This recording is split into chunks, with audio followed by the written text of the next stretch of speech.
آیات 21-43 تیسرے پیراگراف میں مومنین توحید اور منکرین توحید کے درمیان موازنہ ہے۔ عقل مندوں کو سمجھایا گیا کہ اللہ یہ آسمان پر پانی برساتا ہے جس سے قسم قسم کے پودے اگتے ہیں، لیکن پھر یہ بھوس بنا دیے جاتے ہیں۔ انسان کو اللہ کی ربوبیت اور اپنی موت پر نظر رکھنا چاہیے۔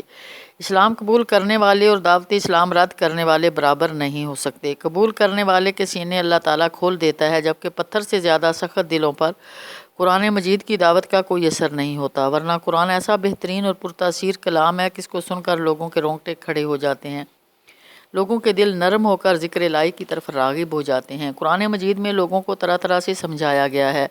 یہ خالص عربی زبان میں نازل ہوا ہے، اس میں کوئی ٹیڑھ نہیں ہے۔ مشرکین عرب سے توقع کی جاتی ہے کہ وہ اس دعوت کو قبول کر کے اللہ کے غضب سے بچیں۔ توحید کی عقلی دلیل پیش کی گئی کہ ایک مالک کی ملازمت کرنے والا نوکر اور کئی آقاؤں کے درمیان پھنسا ہوا نوکر برابر نہیں ہو سکتے۔ توحید اور شرک کے دلائل واضح کر دیے گئے۔ اسلام کی دعوت قبول کرنے والے اور رد کرنے والے دونوں مرنے کے بعد اللہ کے پاس اپنا مقدمہ لیے حاضر ہوں گے۔ مشرکین مکہ کے سردار غیر اللہ سے ڈراتے ہیں، لیکن بندے کے لیے اللہ کافی ہے جو عزیز اور ذو انتقام ہے۔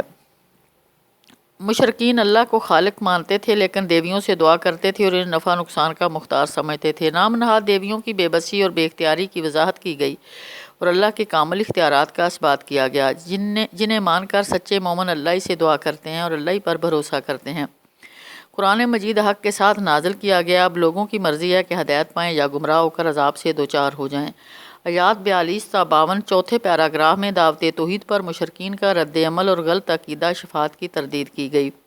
اثبات توحید کے لیے غور کرنے والے کو انفس سے دلائل دیے گئے۔ اللہ تعالیٰ زندگی اور موت کا اختیار رکھتا ہے، نیند کی حالت میں موت دے کر زندہ کر دیتا ہے۔ مشرکین مکہ کے ساتھ خود ساختہ عقیدہ شفاعت کا توڑ کیا گیا اور صحیح عقیدہ شفاعت کی وضاحت کی گئی۔ شفاعت کا سارا نظام اللہ کے ہاتھ میں ہے۔ للہ الشفاعۃ جمیعا، آیت 44 نیک لوگوں کے ہاتھوں میں ہے۔ انسان اپنی مرضی سے اپنے شافع کا انتخاب نہیں کر سکتا، بلکہ ساری شفاعت اللہ کی اجازت، اس کی مرضی اور اس کے نظام کے ماتحت ہوگی۔ شافع کا انتخاب اللہ کرے گا، ہر شافع کے مشفوع افراد کا انتخاب بھی اللہ تعالیٰ ہی کرے گا۔ شفاعت کی نوعیت کا تعین بھی اللہ تعالیٰ ہی کرے گا۔ شفاعت کرنے والے کی زبان سے ناانصافی پر مبنی کلامات نہیں نکل سکیں گے۔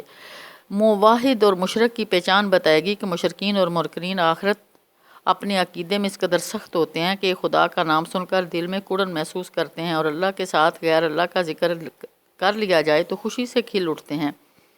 تمام اختیارات اس کے پاس ہیں، وہی فیصلہ کرے گا اور قیامت کے دن کوئی جرمانہ قبول نہیں کیا جائے گا، اور دعوت حق کا مذاق اڑانے والے انجام بد سے دوچار ہوں گے۔ انسان اپنی مالی کامیابیوں کو اپنے ذاتی علم کا نتیجہ سمجھتا ہے۔ انما اوتیتہ علی علم، جبکہ دراصل وہ اللہ کی طرف سے آزمائش ہوتی ہے۔ ایسا ہر دور میں ہوتا رہا ہے۔ اللہ ہی رزق میں تنگی اور کشادگی کرنے والا ہے۔ آیات 53 تا 70 پانچویں پیراگراف میں قرآن کی دعوت کے نکات۔ تمام انسانوں کو خوشخبری دی گئی کہ وہ اللہ کی رحمت سے مایوس نہ ہوں، وہ تمام چھوٹے اور بڑے گناہوں کو معاف کر سکتا ہے۔ اللہ کی طرف رجوع اختیار کیا جائے، اسی کے آگے سر تسلیم خم کر لیا جائے، اسی کے نازل کردہ قرآن کے بہترین پہلوؤں کی پیروی کی جائے، اسی سے پہلے کہ اللہ کا عذاب اس پر نازل ہو وہ حسرت زدہ ہو کر رہ جائیں اور روز قیامت اللہ سے دوبارہ زندگی کی درخواست کریں، انہیں ایک موقع اور دیا جائے۔ ایسا نہیں ہوگا، ان سے کہا جائے گا کہ تم نے اسلام کی دعوت کو جھٹلایا، تکبر کا مظاہرہ کیا، کافر ہوگے۔ اس دن اہل تکبر کے چہرے سیاہ ہوں گے، اس کے برخلاف اہل ایمان کو نجات ملے گی۔ آخر میں دوبارہ وضاحت کی گئی کہ اللہ ہی ہر چیز کا خالق اور محافظ ہے، اس کے پاس زمین و آسمان کی کنجیاں ہیں، اسی پر ایمان لانا چاہیے۔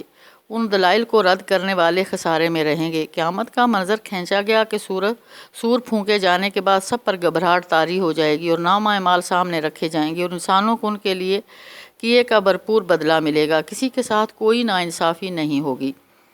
آیات 71 تا 75 چھٹے اور آخری پیراگراف میں متقین کی جنت میں اور کافرین کی دوزخ میں باجماعت داخلے کی تفصیل۔ وسیق الذین کفروا الی جہنم زمرا وسیق الذین اتقوا ربہم الی الجنۃ زمرا کے الفاظ سے یہ بات سمجھائے گی کہ روز قیامت ہر شخص کو فردن فردن پیش ہوگا، لیکن جنت اور دوزخ میں داخلہ باجماعت ہوگا۔ کافر جنت کی طرف باجماعت ہانکے جائیں گے، دوزخ کے کارندے سے ان کا مکالمہ ہوگا، بالآخر یہ مفرور دوزخ میں جھونک دیے جائیں گے۔ اہل جنت بھی باجماعت جنت کی طرف لے جائے جائیں گے، ان کے لیے دروازے کھولے جائیں گے، اسلام سے استقبال ہوگا، اس وقت وہ اللہ تعالیٰ کا شکر ادا کریں گے۔ اس وقت وہ دیکھیں گے کہ فرشتے حمد و تسبیح کرتے ہوئے اللہ کے عرش کی اطراف میں ہوں گے۔ انصاف کے مطابق ان کے درمیان فیصلہ ہو چکا ہوگا اور ہر طرف سے الحمدللہ رب العالمین کی صدائیں گونج رہی ہوں گی۔ سبحان اللہ۔ مرکزی مضمون: قرآن مجید کے محکم دلائل کی روشنی میں ملاوٹ اور آمیزش سے پاک اللہ تعالیٰ کی خالص عبادت اور اطاعت اختیار کی جانی چاہیے۔ ضرورت پڑنے پر ہجرت بھی کی جا سکتی ہے۔ وآخر دعوانا الحمدللہ رب